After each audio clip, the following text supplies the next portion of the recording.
Salam sejahtera dalam kasih Tuhan Yesus Kristus.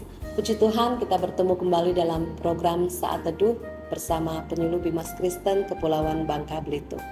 Bersama dengan saya Desfrida, penyuluh Kota Pangkal Pinang. Kita akan merenungkan firman Tuhan. Sebelumnya, mari kita berdoa.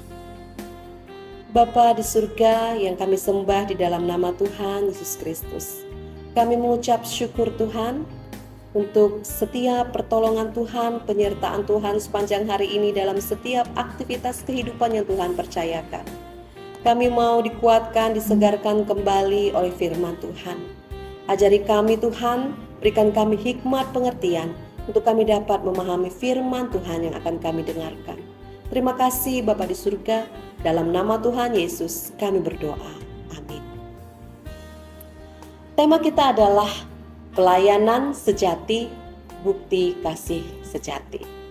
Nas diambil dari Yohanes pasal 12 ayat 1 sampai 11. 6 hari sebelum Paskah, Yesus datang ke Betania, tempat tinggal Lazarus yang dibangkitkan Yesus dari antara orang mati. Di situ diadakan perjamuan untuk dia dan Marta melayani. Sedang salah seorang yang turut makan dengan Yesus adalah Lazarus. Maka Maria mengambil setengah kati minyak narwastu murni yang mahal harganya, lalu meminyaki kaki Yesus dan menyekanya dengan rambutnya. Dan bau minyak semerbak di seluruh rumah itu. Tetapi Yudas Iskariot, seorang dari murid-murid Yesus yang akan segera menyerahkan dia, berkata, "Mengapa minyak narwastu ini tidak dijual 300 dinar dan uangnya diberikan kepada orang-orang miskin?" Hal itu dikatakannya bukan karena ia memperhatikan nasib orang-orang miskin, melainkan karena ia adalah seorang pencuri. Ia sering mengambil uang yang disimpan dalam kas yang dipegangnya. Maka kata Yesus, "Biarkanlah dia melakukan hal ini mengingat hari penguburanku. Karena orang-orang miskin selalu ada pada kamu, tetapi aku tidak akan selalu ada pada kamu." Sejumlah besar orang Yahudi mendengar bahwa Yesus ada di sana, dan mereka datang bukan hanya karena Yesus, melainkan juga untuk melihat Lazarus yang telah dibangkitkannya dari antara orang mati.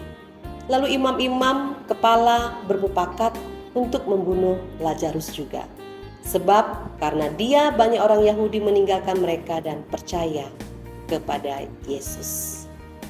Saudara yang terkasih, kita memakai kata pelayanan dalam banyak arti. Kadangkala kata pelayanan berarti gratis. Seperti ada kalimat, "Oh, tidak usah bayar. Ini bagian dari pelayanan." Pelayanan juga bisa berarti kualitas rendahan. Seperti ada kalimat, "Dekorasinya buruk, maklumlah ini kan hasil pelayanan." Atau juga pelayanan bisa berarti seenak hati. Seperti ada kalimat, "Yah, maklum kalau anggota paduan suara malas latihan. Ini kan hanya sebuah pelayanan." Saudara, mari kita memahami arti pelayanan sejati melalui nas khotbah yang sudah kita baca tadi. Ketika Yesus membangkitkan Lazarus dari kematian, orang-orang Yahudi memutuskan bahwa Yesus harus mati. Tetapi teman-teman Yesus begitu gembira dan penuh ucapan syukur, sehingga mereka mengadakan perjamuan malam istimewa untuk menghormati Yesus. Maria mengerti kata-kata Yesus bahwa ia akan disalibkan dalam waktu beberapa hari lagi. Maria tahu siapakah sebenarnya Yesus itu. Maria sangat mengasihi Yesus. Hal ini terlihat dari apa yang dilakukannya kepada Yesus. Yang pertama, kasih yang sejati dibuktikan dari kesediaan untuk memberikan yang terbaik. Ayat yang ketiga, Maria mengambil setengah kati minyak narwastu murni yang mahal harganya. Perempuan Israel mengumpulkan uang untuk membeli sedikit demi sedikit minyak narwastu yang akan digunakan pada pernikahannya. Minyak inilah harta yang paling berharga bagi seorang perempuan Israel. Pada ayat yang kelima menyebutkan bahwa harga minyak ini adalah 300 dinar, yang setara dengan upah harian seorang pekerja selama 1 tahun.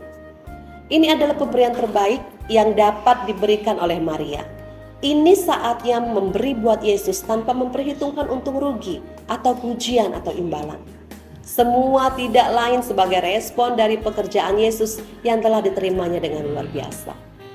Demikian juga dalam Yesaya 43 ayat 16-21. Yesaya meminta Israel tidak terus mengenang masa lalu saja, tetapi memandang harapan masa depan yang bermuara pada sikap yang memberitakan dan memuliakan kemasyuran Allah lewat penyerahan diri.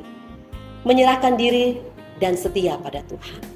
Bagi orang yang mengasihi Yesus tidak ada istilah terlalu banyak memberi, tapi terus memberi yang terbaik. Itu sebabnya sangat mengherankan bila ada pendeta, guru Injil, majelis, aktivis atau jemaat yang berkata bahwa saya sudah terlalu banyak melayani, saya sudah terlalu banyak memberi buat Tuhan di gereja.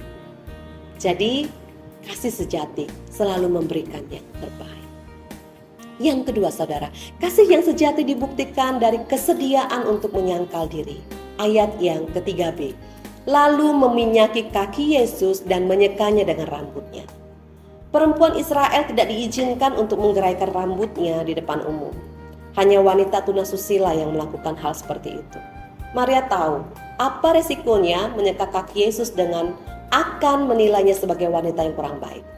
Maria melakukan ini karena bagi dirinya yang terpenting adalah bagaimana sang Tuan menilai hidupnya. Bukankah tindakan menyeka kaki Yesus dengan rambut menggambarkan penyangkalan diri Maria terhadap keinginan dan kepentingan untuk dinilai baik di hadapan orang lain? Inilah makna dari penyangkalan diri. Menundukkan segala hasrat dan kepentingan diri di bawah kaki Yesus.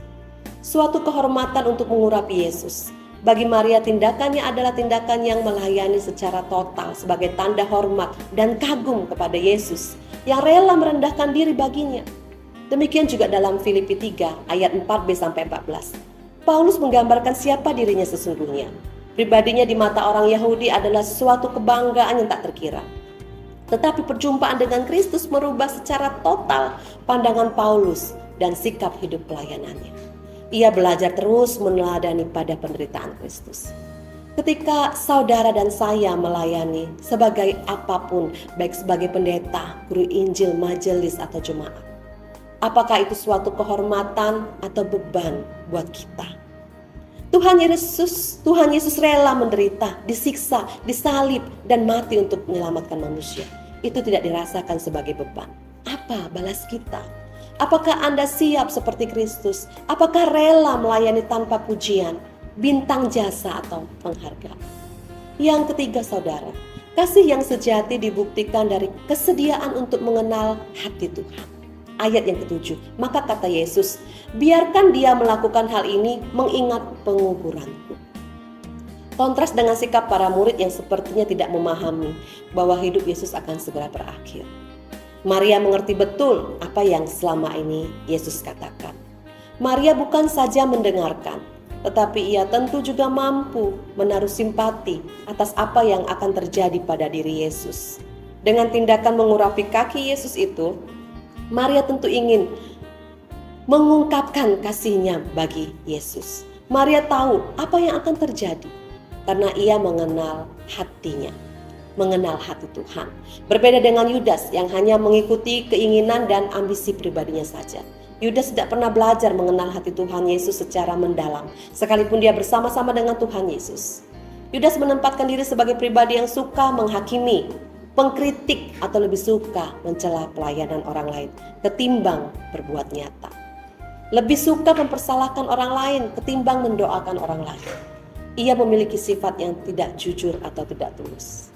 Terbukti dengan ucapan seakan-akan ia peduli terhadap orang miskin, padahal ia berharap uang dari minyak itu dapat digunakan olehnya. Ia tidak dapat mengendalikan lidahnya, tidak dapat melihat perbuatan baik, dan dengan cepat ia mencela perbuatan atau pelayanan orang lain. Saudara yang dikasihi Tuhan Yesus Kristus, semua orang bisa mengklaim bahwa dirinya sedang melayani Tuhan. Tetapi kasih seorang pelayan Tuhan yang sejati terbukti dari kesediaan memberi yang terbaik, kesediaan menyangkal diri, dan kesediaan untuk mengenal hati Sang Tuan. Kasih bukanlah kasih lagi jika memperhitungkan dengan cermat semua biayanya. Karena kasih memberikan semuanya dan hanya merasa menyesal jika tidak bisa memberi lebih banyak lagi. Karena kasih-Nya, Yesus mau menderita untuk menggantikan kita. Jika Yesus tidak menggantikannya, maka kita sendirilah yang harus menanggung penderitaan itu. Jika sedemikian adanya, masih sanggupkah kita hitung-hitungan dengan Yesus ketika kita melayani Dia? Memberikan persembahan atau melakukan hal yang lain? Atau masih sanggupkah kita melayani Dia? Memberi persembahan dengan asal-asalan atau sekedarnya saja? Saudara, mari kita berdoa. Bapa yang penuh kasih, kami mengucap syukur Tuhan, karena Engkau sudah lebih dahulu melayani kami, menebus dosa kami hingga titik terendah ya Bapa. Terima kasih Tuhan Yesus Kristus. Terima kasih untuk firman Tuhan yang boleh kami renungkan malam hari ini. Kami juga mau belajar melayani Engkau Tuhan, memberikan yang terbaik, karena Tuhan sudah memberikan yang terbaik terlebih dahulu untuk kami. Ajari kami untuk dapat menjadi pelaku firman-Mu ya Bapa, menjadi pelayan Tuhan yang mempunyai kasih sejati. Terima kasih Tuhan Yesus Kristus. Di dalam nama Tuhan Yesus kami berdoa dan mengucap syukur. Amin. Terima kasih saudara. Tuhan Yesus memberkati kita semua. Shalom.